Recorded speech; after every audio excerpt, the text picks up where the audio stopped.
ربنا سبحانه وتعالى خلقنا عشان نعمر الأرض، وجعل لكل إنسان دور، سواء أب، أم، ابن، زوج أو زوجة. وبما إننا بدأنا دراسة، تعالوا أخدكم كده جولة في حياة الأم والزوجة. هتقولوا عليا متحيزة ليهم؟ أنا بتحيز.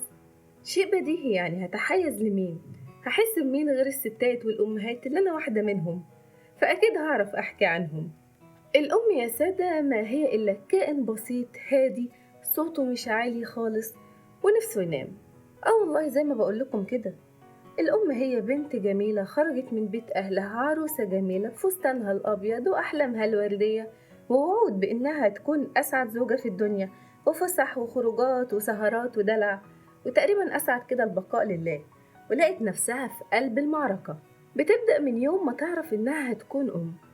أسعد خبر في حياة أي زوجين إن قصة الحب الجميلة هينتج عنها طفل جميل ينور حياتهم ويملاها بهجة وسعادة وسرور.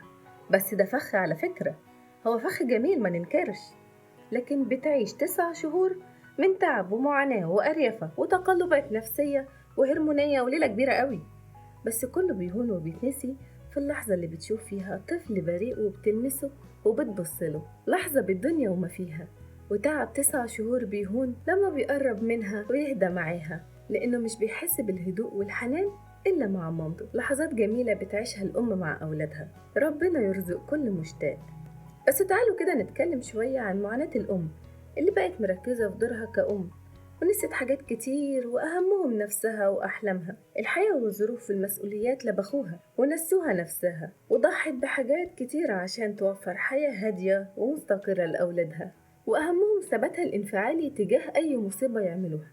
وده طبعا عشان نفسيتهم ما تتعبش وشخصيتهم تبقى قوية. الأمومة نعمة كبيرة قوي بس صعبة شوية، ده غير قلة النوم وإنها ما تقدرش تتعالج أثناء الحمل والرضاعة عشان البيبي ما يتعبش، وكمان سهرها طول الليل لو الطفل تعبان، ده غير تقبلها وإجابتها على أسئلة غير منطقية واللي ما بتخلصش، وغير المهام الأساسية اللي بتعملها أي زوجة وأم. ده كله كوم، ولو هي أم عاملة بيبقى حاجة تانية خالص، ومطالب منها في النهاية إنها تأدي كل الالتزامات اللي عليها من اهتمام بالطفل والبيت والزوج والشغل ونفسها كمان.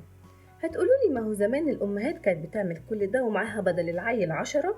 هقولكم إن الزمن اتغير، واللي كان متوفر زمان ما بقاش متوفر دلوقتي، وطريقة التربية زمان غير دلوقتي، وأطفال زمان غير أطفال دلوقتي.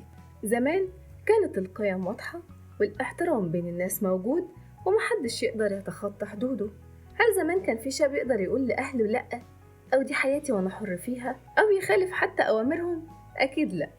زمان كان الزوج بيخلص شغله ويكون في بيته وسط ولاده وبيساعد في التربية، إنما دلوقتي 90% من وقت الأب بيقضي في الشغل أو مع أصحابه أو متغرب أصلا وسايبها. زمان كانوا الأهل بيربوا والمدرسة بتربي، إنما دلوقتي الأهل ما تقبلش إن المدرس ينبه الطفل لأي سلوك غلط. زمان التربية نابعة من الأهل فقط، إنما دلوقتي ومع التطور والتكنولوجيا الأطفال بتكتسب تصرفات غريبة إحنا أساسا مش عارفين نتعامل معاها. كل دي أسباب وفي أكتر بكتير من كده، وكل دي عوامل بتأثر على الأم، لأنها محتاجة تحل معادلة صعبة جدا، وإنها تحافظ على هدوءها وسلامها النفسي، وتحافظ على أطفالها وتربيهم وسط تدخلات خارجية وغير منطقية، وكمان تحافظ على أنوثتها اللي بتنهار وسط زحام اليوم من تلبية طلبات ومناهدة ومذاكرة ودروس، ده غير لو عندها شغلها الخاص اللي عايزة تحافظ عليه وتحافظ على كيانها. صدقتوني لما قلتلكم إن الأم كائن بسيط وعايز يعيش في سلام وهدوء نفسي وخلاص، بس كل العوامل اللي حواليها بتضغطها وتأثر عليها. لنا الله والله يا جماعة. في النهاية الأم والزوجة مش محتاجين يوم عالمي أو احتفال عشان تبسطوها، هي محتاجة بس حد يحس بقيمة المجهود المبذول منها عشان الحياة تكون مستقرة وبيتها وزوجها وأولادها سعداء. محتاجة تسمع كلام حلو من جوزها سندها، وقد إيه هي بتتعب وبتضحي وبتقوم بدور صعب هو نفسه ما يقدرش عليه. محتاجة تقدير من أولادها على كل المجهود اللي بتبذله معاهم من أول يوم في رحمها لحد ما كبروا وبقوا شباب. هي مش محتاجة آراء وتعليقات من القريب والغريب بقد إيه هي مش عارفة تتحكم وتنظم حياتها، لأنها بتبذل أقصى مجهود وطاقة عشان تنظم كل الأمور وتهتم بكل التفاصيل. هي بتتمنى إنهم بعد ما يكبروا ما يتقالش على عيالها دول تربية ست، أو ما تربوش، لأن الست على فكرة بتعرف تربي. نفسها إن اللي حواليها يدوها شوية من وقتهم، ويشوفوا نفسها في إيه ومحتاجة إيه، ويقدموا لها طاقة إيجابية وسعادة عشان تقدر تكمل دورها في الحياة. نفسها في اللي يقدر إن المفروض يكون ليها وقتها الخاص وحياتها، ومن حقها تعمل أي حاجة بتحبها أو تتعلم حاجة جديدة. وأخيرا، الأم نفسها تنام والله يا جماعة من غير علبة تتنطط فوق دماغها أو يصحوها كل 10 دقايق.